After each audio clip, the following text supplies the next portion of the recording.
Good morning, students. Let us start. Let us start.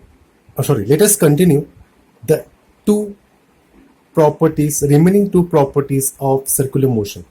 In the last lecture, we have seen the definition of radius vector and angular displacement.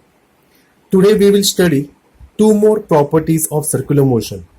The third one is what? Angular velocity. Let us understand what will be the definition of angular velocity. What is the definition or the formula for the general formula of velocity? Distance upon time. That is for linear velocity.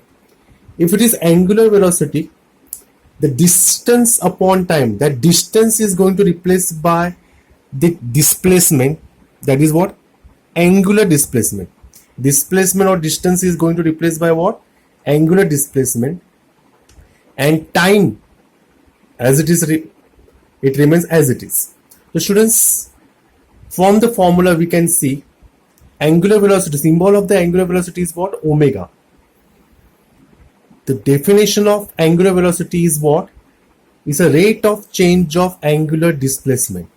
So students, in the exam, how we will write? Angular velocity of a particle performing circular motion is defined as is a time rate of change of limiting angular displacement.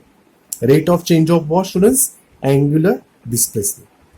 Students, what is the dimension and unit of the angular velocity? What is unit of theta? That is angle is always been radian, and as you know, unit of time is always second.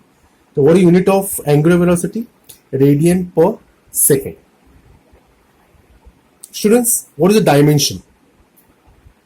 If I observe there is no length parameter over here, there is no mass parameter over here, only time is there upon, and that time is in what? In the denominator. So what is the dimension of angular velocity? L0, M0 and T raised to minus. Students, since angular velocity is a vector quantity, it has direction. A direction of the angular velocity is given by right hand thumb rule. So students, here we took axis of rotation in the right hand. Curved fingers represent what? Direction of the motion or circular motion of the particle. Outstretched thumb represent what? Direction of the angular velocity.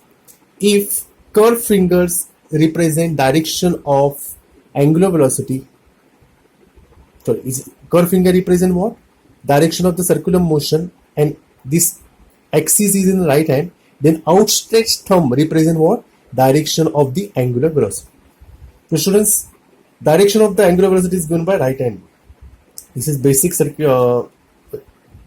vector representation of the direction of the angular velocity. Let us complete, or let us do the last parameter of the circular motion. The last parameter of the circular motion is angular acceleration. Students, angular acceleration, the definition of the angular acceleration is a rate of change of angular velocity. It's a rate of change of angular velocity. Rate of change of angular velocities. Initially, if I consider omega 0 is the initial angular velocity at time t equals to 0. If I consider omega is another angular velocity in time t, then omega minus omega naught upon t minus t naught will give us what? Angular acceleration. Students, let us study the definition of angular acceleration. The average angular acceleration is defined as is the time rate of change of angular velocity. In mathematically, we can write alpha is what? Omega upon t. Students, let us study the unit of angular acceleration. Unit of what is omega? Unit of omega, radian per second, and there is one more time quantity over there. So radian per second means what? Final answer is the radian per second square. What is unit of angular acceleration? Radian per second square. Similarly, we will write the dimension. There is no length parameter. There is no Mass parameter over there, only time is there. So L raised to 0, M raised to 0, T raised to minus 2 is the dimension. Students, since angular acceleration is a vector quantity, you can see here is a vector quantity, therefore direction associated with the angular acceleration. Again, same rule we are going to apply to represent the direction of the angular acceleration, that is right hand thumb rule. If I took axis of rotation in my right hand with curl fingers represent what? Direction of the circular motion, then outstretched thumb represent direction of angular acceleration. Students, this is a last parameter of the circular motion. Thank you very much.